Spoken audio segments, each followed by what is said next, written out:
Page 71, Take Me Out to the Ball Game.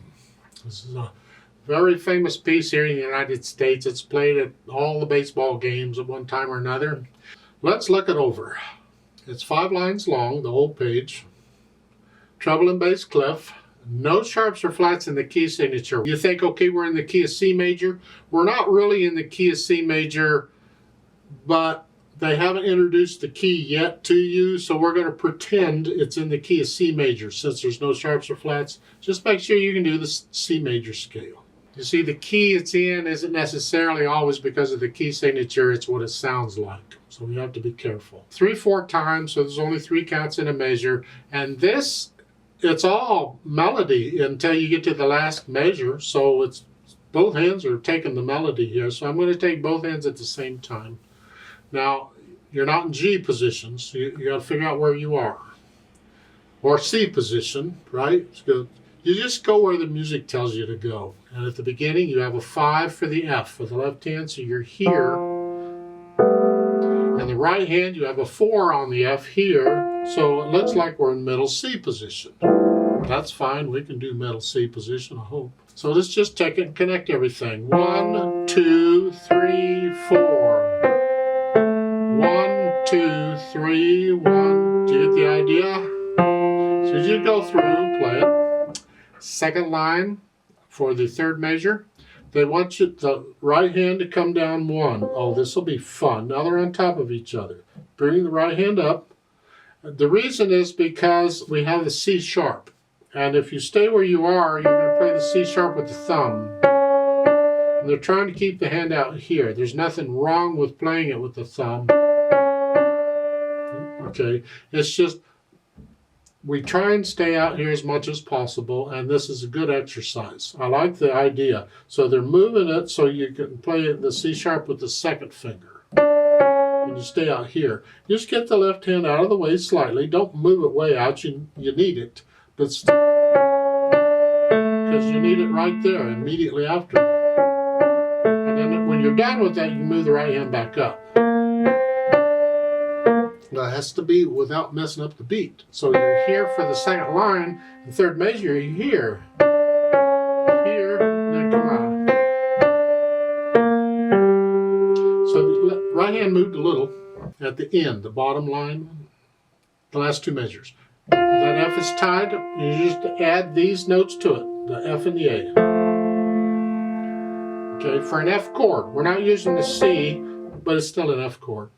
You'll have to use all the notes in a chord, and that's what we're doing here. You work out the notes and the rhythms, okay, and then we can think about the articulation, the phrasing. Well, where are the phrases? What sounds like a musical thought?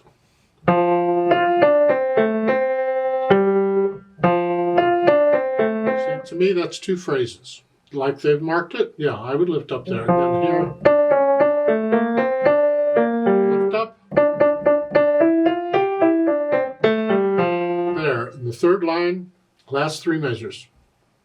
The C ends a phrase, then lift up. I like that. Yes, that's good. Lift up. Lift up. Staccatos at the bottom. That's for the strike batter, strike outcome. Otherwise, yeah, put in the phrasing. This is neat. I play it fast so I can hear the phrasing.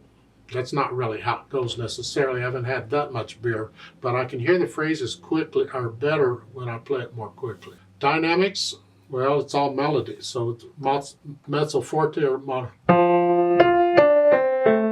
a few beers, this gets rather loud.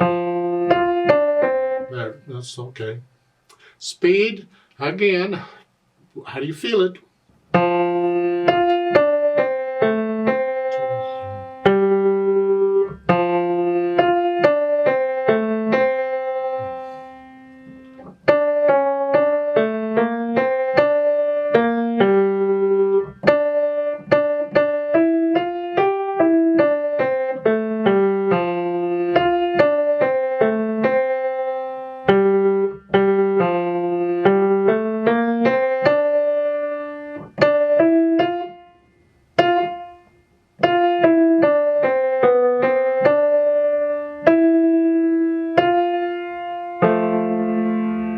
That's one way of playing it. However I feel it, that's how I play it. Okay.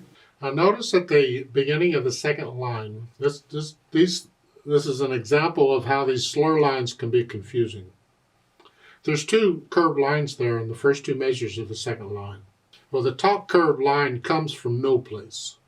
That's actually a continuation of the curved line from the end of the first line.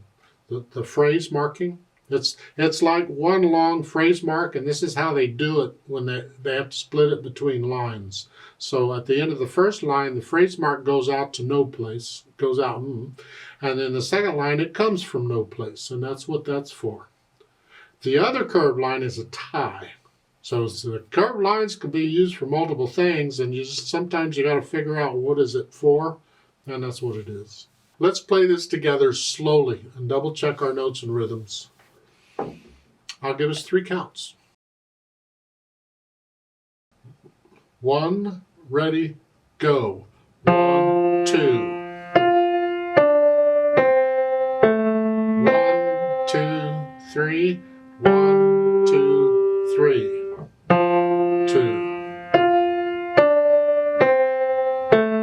1, 2, 3. Tie. 2, 3.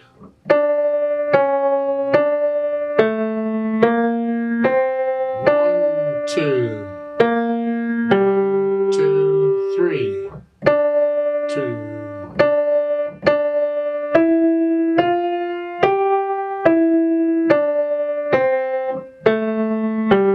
1, 2. 2, 3. 1, 2. 2. 2, 3, tie. 1, 2, 3. Rest, rest. 1, 2, 3. 1, 2, 3. 1, 2, 3. 1, 2, 3. Off.